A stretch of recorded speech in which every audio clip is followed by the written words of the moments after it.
Amasaina Hichibang unhoy honpia ibiat patian min kapat masahi tutungina mission fila kumguk patian hat na siaka kaumnungina IBC missionary te maya hunjang kay di nga hampat na pia ka kaum zen hi ya kahun na nung taka ya hampat na kaum tangkai ka kipat ma ahon pia ya lemon gel sak ihew tu te tunga kipat thu kagien no nahi mission fila hipani sia kina hi chibang ki kop nahi afanga wana ei pawa ki biang nahi inei wang ma a muai ka sa a i khom pi bang nuam ka sa a no le nok na sang ngei hi kalamena ei laka kidong hitale hang kumsom le nga mission fila hunjang ta kai kumsom le nga le tung lam chi bang ga yom dio tam bi tak kumsom nga wal mission fila hunjang yoma ai le ke mission fila kumsom sa nga tamzo omta ka hi thiom ya le bangga yang non ta ki pa hoi lo ai le kunga 5 years and above mission fila bangga hiam ta ki no na ki pa hoi ya huchi bang ka la ka hi alu thak di patian se pai han san di bangga hiam ioma no te teng teng ki pa bi thule cha na ka hon pe ma sa hi lai sem tho ka hon sim ding a Hebrew lai ka bung som le bung khat na tang som le thum ma ki pani na kon sim dia Hebrew bung som le bung khat na tang som le tang thuma to pa thu ta ki ngai ni hian mi teng teng te thil siam te tang kin hiloin hima le hoi te gam la pia ga mu a anaki pa pi zoi leya zo khwal zin le mi kwal le a hi u chi ki thei gi ge in gin na nei amal te asita wa hi hian mi teng teng te a chi thu khun loi huna gin na mi hang san te pai masa mi hang san heroes of faith ichi gin na mi hang san te ge na hi amal ten leya zo khwal zin le mi kwal le a hi u chi ki thei na gin na nei amal te anasita wa hi tang som le nga a po chan ga mu lunggut hi le ubel king not na hullem muma ma di u a hi achia wa ya tang som thum le tang na na a hi chin hom ge na mo si tan chin again na hi ke tang som thum le tang na na mo si tan chin ton loi nu mei ke mi si te u tho no na mo wa ken kha e bin thuak sakina om wa thono na hoi zo atan hena dingun kha hiat na adik ti wa hi ginna ami ham san pai ma sa te thono na hoi zo atan hena dinguna kha hiat na adik ti wa hi topa athu tak siang tho isim kiak tung tonin awal zol na hum be lak sak lei chia hi dena ka hon gen bangina mission fila kum som lenga sa na tamzo hunjang ta bangza hiam yoma wana kum som sa na tamzo bang kum nga sa na tamzo wana jing je ma chianga gamia la do di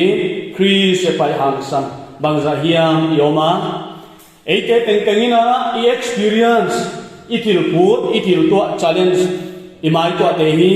akibang het ke ding chi hi to ni na athakina ka hon the pia I comfort zone akipana pai kia a waya faith zone iti dia ginna kia mai lo nga masuan dingom lok namuna topa gam na sem te I hi chi tonin ki mangi kele mo thwai ka sa ke mission fila sa promte tung to ni na chille chilo ja kilomina kumguk ka sanga ka hun paisa mission fila ka experience ka chiang ina ministry noya ya mother church la ka pastor ka set kum som sunga kathil tua teng sang ina mission fila kumguk kathil tua te hi haksa ka sa ka hian ngai thada lo ding ina wana challenge ka ba fe si haksa ka sa zo pan pi tu be ki sakun wana thom ha ki sakun ai kele lungzuang ma ki ngai to a zan I mu thei lo a mission fila ka hun za thun te ka ngai to chiang ina pathian ina asu le to a pen down na hon pi na te ka ngai to chiang ni tu ni na no mission fila lu tu nga ki pa na hun jang te thil pu ding hi kalung sim mi kha a ka hon suang to sak ke ya ka hon ngai tu pian na ki pian na sia kun na to pa min ka pata he tu ni na hiai mun a hun jang ding a sia ko mi na kalung sima seminar pian hi leng la ke sa ke do na hi wa wai ja kina hiai gin na ami hang san te hi no te to ki fui than na ding ina gen siam ding ge ma leng en khom le hang u thuai ka sa thu khon lui hu na gin na ami hang san te hi agin nau bang ma ina ana soi lim zo ke ya wana nop na le thuak na le hak sat na tam pi tung ma le le yai te teng teng increase agin nau hi ana soi lim zo lo wa hi wai je kina hiai gin na ami hang san te hero so faith ichi te hiai te lai fa ki pani na tu ni na ki fu thak le hang u thwai ka sa ki han thon poi mo ma hi na ka mu a hi wai je kina ke to ki sai hon dong leu chin lai siang towa na de pen bung ka kha hon te lim chi leu chin tu lai ta kin to hebrew bung som le khat na katel ka kilamena hi ka sindela asunga hi vitamin tampi omina kamua wana khalam anding tampi ya hebrew bung som le khat na a kamu theya wai je kina hiai pan sanina tu jingina igen jok tan unatoma is enle hang u to isa ya sim na tang som le tum na a ya mi teng ten a chia den again bangina ya mi teng ki chi te hi ya ginna ami hang san abelong ge na wana anokon ge na noah ahong ge na abraham sarah le isaac le jacob le midang dang ginna a paimasa mi hang san te ahong ge na hi ya ahong gen som na a amang ginna ami hang san ten zo leya khwal zin le mi khwal le a hiu chi ki thein ginna nei amau te anasita wa hi china ya ginna ami hang san te tan chin ahong ge na hi unau te tu ni na ya ginna ami hang san tu kon loi huna ana paimasa te hi ave ka gen man lo dingi sia kina akhat na dingi na abraham enle hang uthwa isa tang som le sagi a ichina hon ge na ginna in abraham tu se eta aumin isa kalana wan tu chiam te ki pa ta ka sang pan atapan isun alana hi achia ginna ami hang san father of faith chiaina te abrahamina Zeta aginna zeta aulaina atapa isakalana wana tuchiam tekipa taka sangpa atapa nisun alana hi achia ithei ma bangina pathianina ya abraham kia ngahi tuchiam apia nasuan te yai nata isaka kipani na kasuidinga wana nakhang huisim na dingina isak kahon pe dinga hi china pathianin tuchiam abraham kia na apia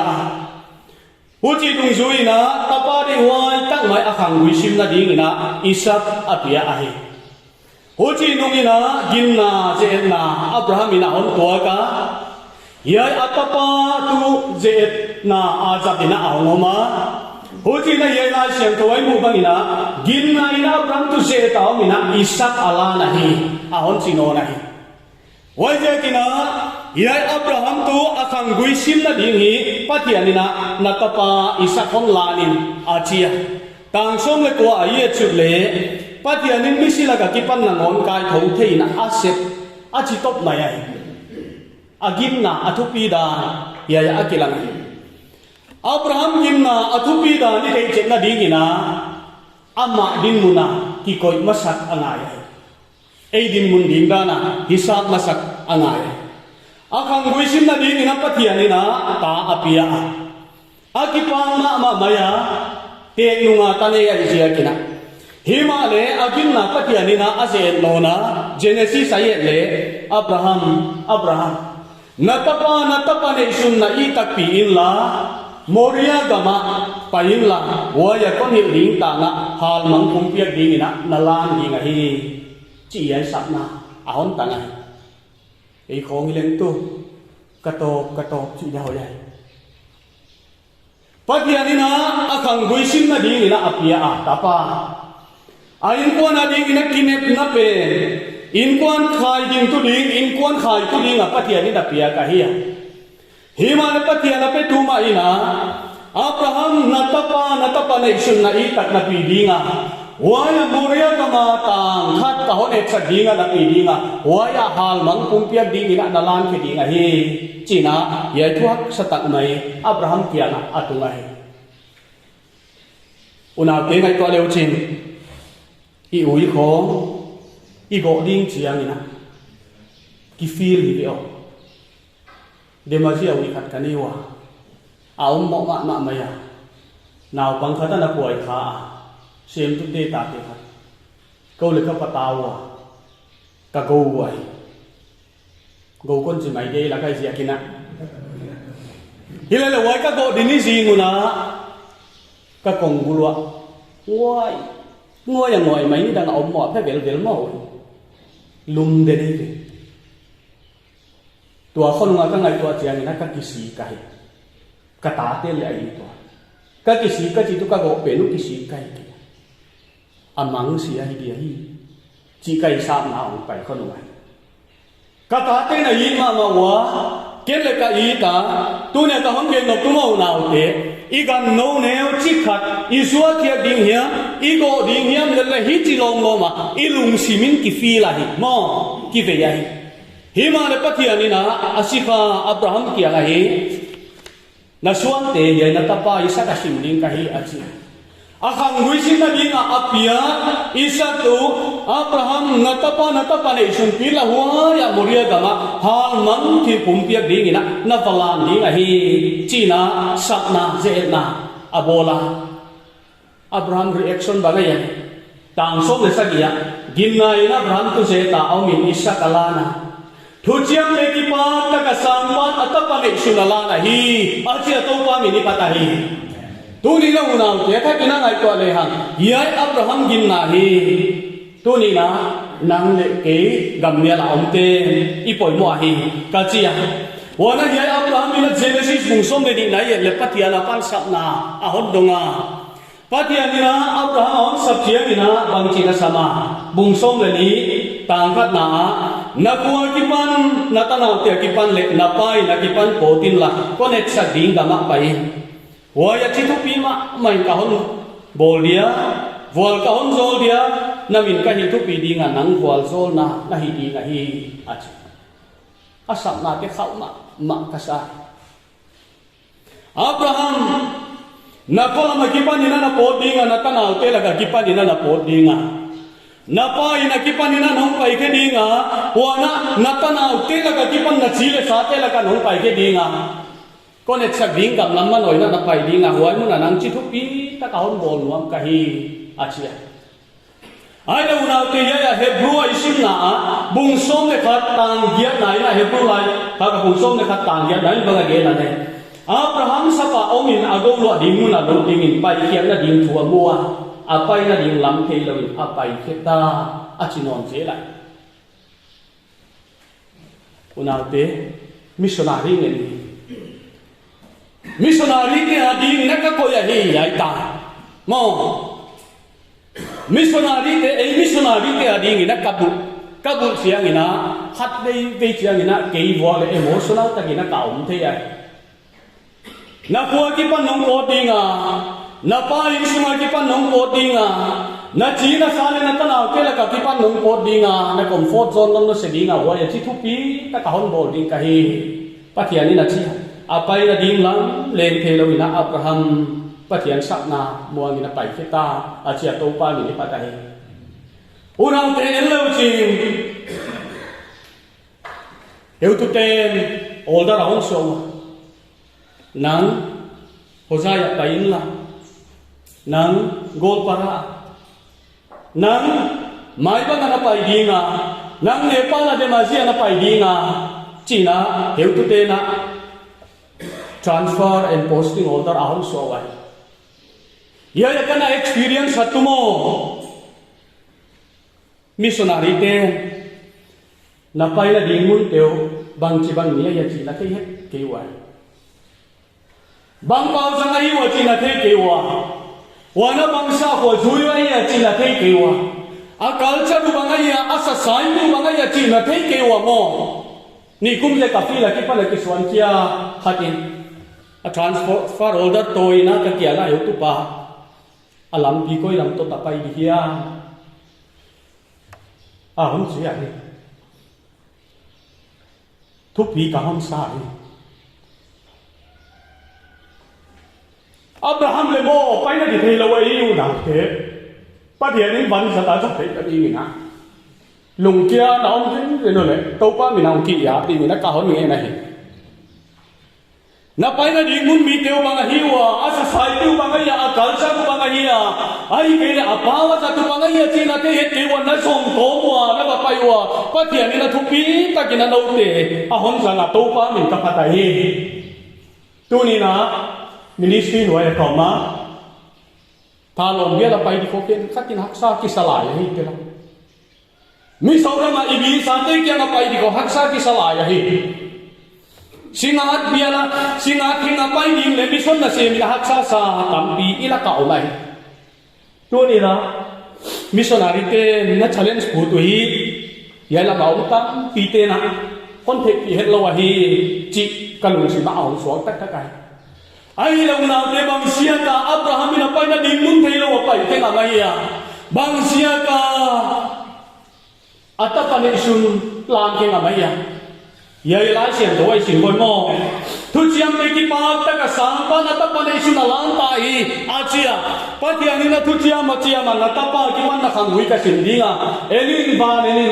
ya aksi na mu sai la na suan ka hi kung dinga ya tu piao ne sai na suan ne hi kung ding ka hi achia pa Abraham in aging ta top maya hi ya pa tian promise mo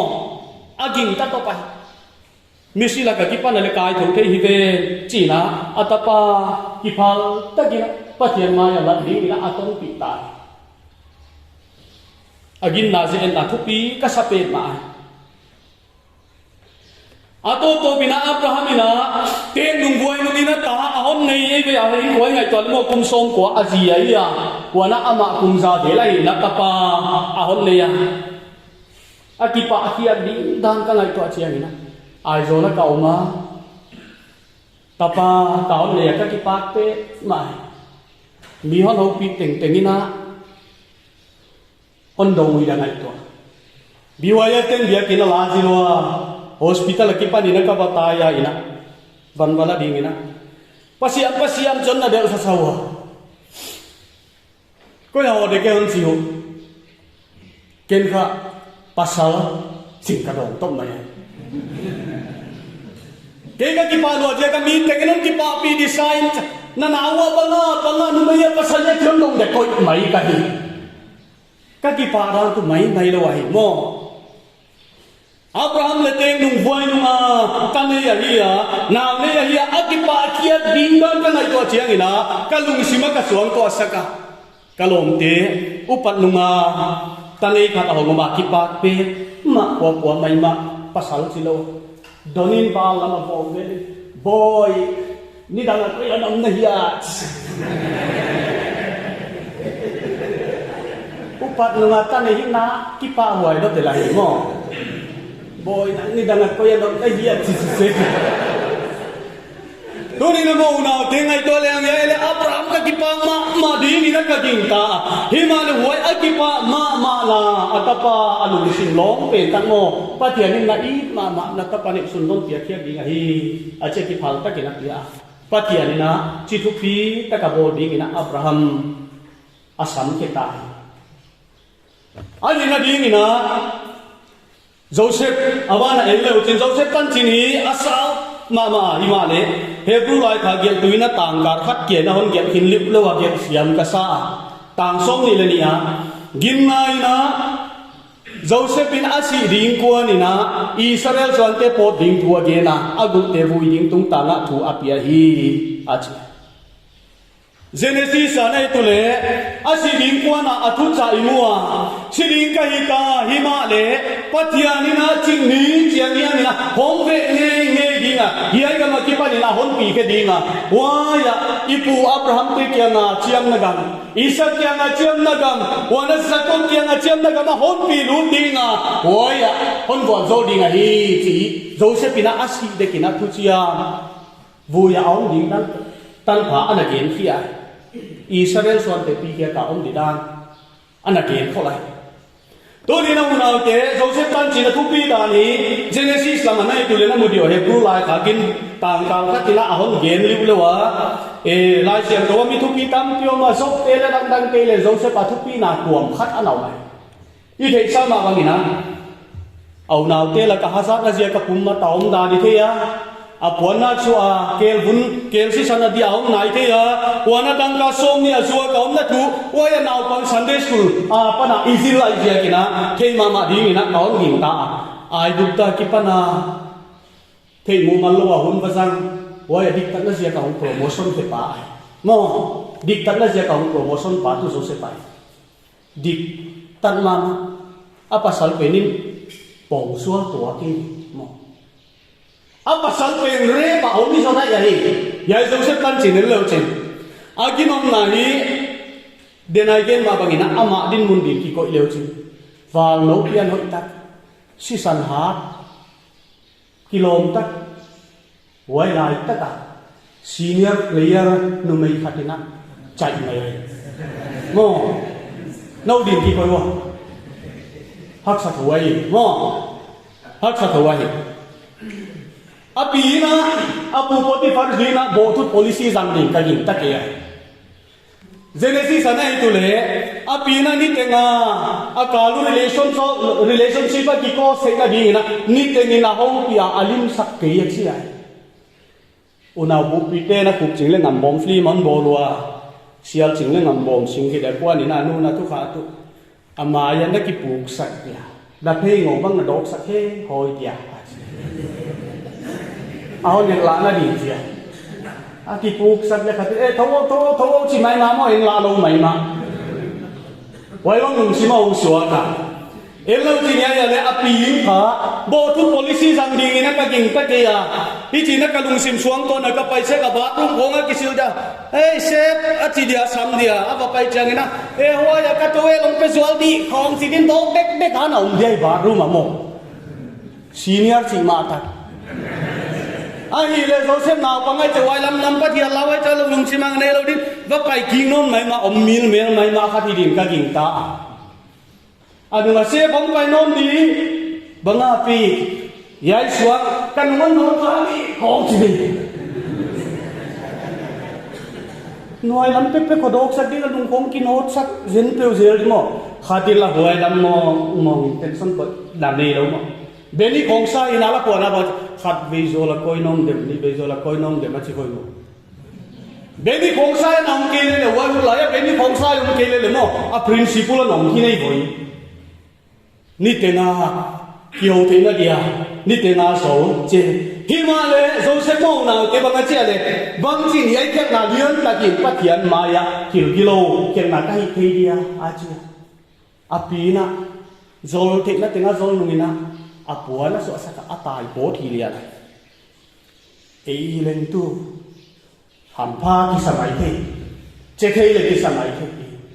himale mo na ke le kim ma mi hang san Joseph mo bang mai a soi jing lo ke ai ki zani na ayo tu pa Reverend Dr. James Babu tenu pa in sex love and marriage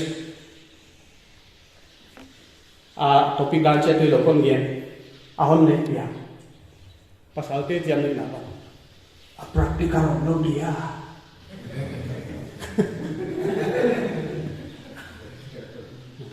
a theory what da do che jam ni na mo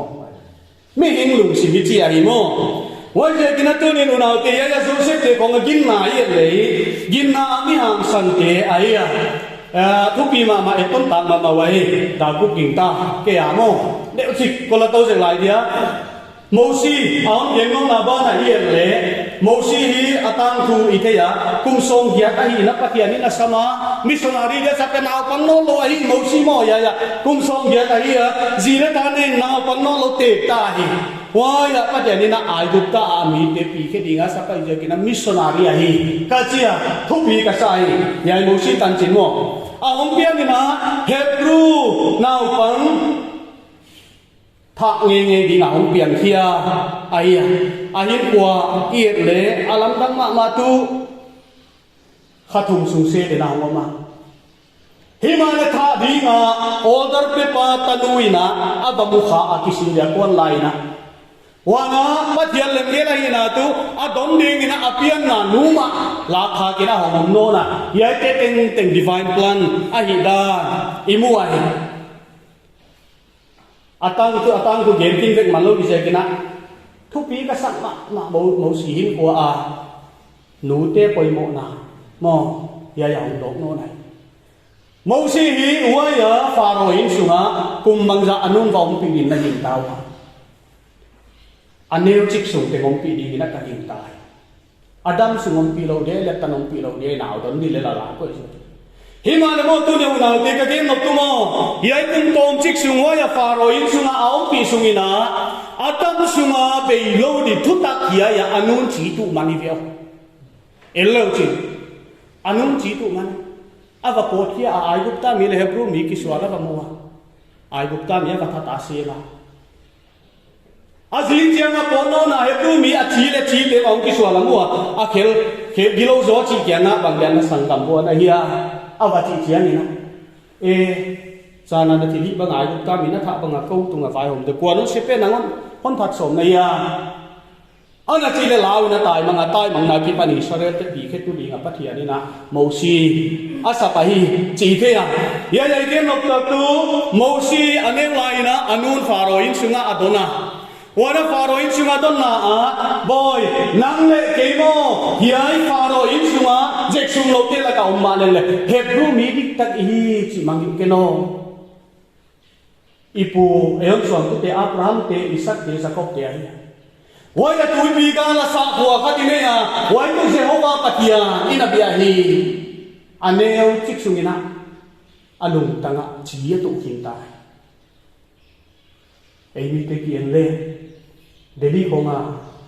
kumnga college kaya tate ko ong tu non changa to pathum na bon mangin mai no kum som ko kia ki khop ong no lo mi son fi lung kha moi ka sang ma na tu mo ei mi son fi la kyo min chin le ta ten bia kim ngai na lo thei mo ka hi chi ka mu da na mai without Sunday school lo ai ta te khang kia ihil na kaya itrain na kaya sinsan na kaya kitchen pa unsin kahasay na kisin sa kilo ay tate mo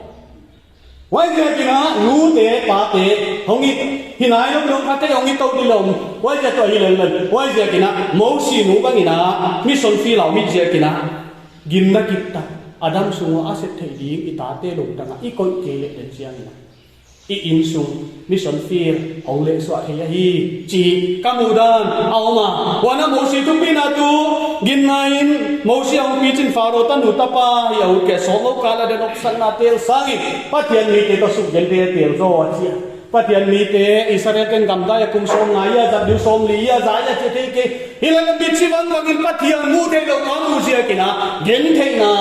patian mi te to thuak na atela to pa mi ni pata e tu ni na unau te yai thum te kia kaun gen nuama iuna ki dai non kia gen lok tam pi kanaya a jo na pen ti chilai le hang no mi zo ra ba ma bong lo yong zo kwa bong nu te chene wa bong nu te tui pol lok chene bong nu te tui pol lok tak chene lai wa thum ta ka kenun chin ba da ta tok da tak di na mo missionary te la ka khobe long kilum le vit le ken no tek mai hum jang khano lo bi kai Minit khát lên ít nữa, tàng sông thùng lên đi ná để leo trên bằng gì này, lùng lên ngoài cái sao, hoàn bằng cái gì nó lại đi Gideon thu tế, Barak thu tế, Samson thu tế, Jephthah, David thu tế, Samuel thu tế, John này tế thu gen ni chỉ lệ hàng, kun in ahon đại non kỹ aja. Hebrew lại cả get tu ahon get kiat đan him le get lùng lên cái sao. bung som na khat nai ka lu simon ko ya ya pro bung som na khat wai na tu gon lo ya kin na ami hang san te enom te ai ke le abel te ai ke le abraham te joseph te ya te ahom gen bana abana gideon tu te barak tu te samson tu te zepta david le samuel tu te gen ding chileng I huni non dai non ke hi wai ya gina bang ka gen na lai dia gen no bahama na gin na mi hang san te tan chin su da a ching te ai a tan chin wam ke na abana kidaw na mi hat min kan te na hi wa nam nam kidaw ko te ta ke sa kwa bang hom ge na ne nui sa bol ni naw mo kol but sa kinaw mo suang ade ni naw mo singa na at ni naw mo nam saw asa lo pinaw mo belan bun le kel bun silina mo la ka te ta na te fa vai takina gin na mi hang san te ko na sang wa hi chi ya ya bru lai kha kinaw ke na tang som tum le na tho non na hoi zo atam te na ding un kha kiang na ate kiu den siang na amaba no khwa hom di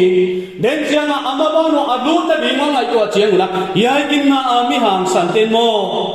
tho non na hoi zo alame chia ko na kha hia ka om anatem ke wa hi apot na gamu dung ko lileo zo ki ke na ding chan ani ma ma wa hi achia hilana ki ke u bang sia kina den siang na atan bi mu tho non na hoi zo amaba no ma hi che te je ko na kha kia ka om ya ni te anatel ke wa hi achia tu ni na gin na a mi hang san te hi e a ni na I ekton ilim lang hi hela hak sat namun itu ingle ya gin na hang san ti ma bang hang san ta ka pai ding to pa mi ni na ka hon chia ni na ka hon ni na hi to pa nun wa so le la ki pa thu gen na thum na inei ni to pa ka pa thia tu si ngina ham pat na thu pi tak nai na gam na ka set pi mission fi la azuwa ha anua mahaksa ka put pi te maya field superintendent na hon lek sak ka hun to pa hun sang thia na hon koi ka ki pa pe ma na kya ki pa thu ka hon ge na hi amau te discourage na dinga kampa ka ni khak le to pa na hon ngai da min chin na kya na ka hon thu ma hi ilama ka pai hiawa ka sap tom teu to bia na hun ho tak mai chang kang tak mai wana mi tam pi na bia khom na ka zat lai na ka khamwan ma ma wa to pa hima le fi la kaum chiang na melma setanin kil chi a hon no ka to pa pan pi tu be ki sakun bang tho ha ki sakun bang ai ke le yi tu be ki sakun bang atam ma ai tu ni na hiya missionary nang ading akipia si tan pa kuan ngam di pangam di kipia missionary te to pa nang gin na mi hang san te bangina agin nau nang honi ha chak ka kin chin na kia nga ka hong thu ma he akuan kia pi tang thu pa again chiang un to pa ya gin na mi hang san te anung siwa so zel hen la amau te na chitu ga so ta gong ga kia kin da ding in to pa na si kha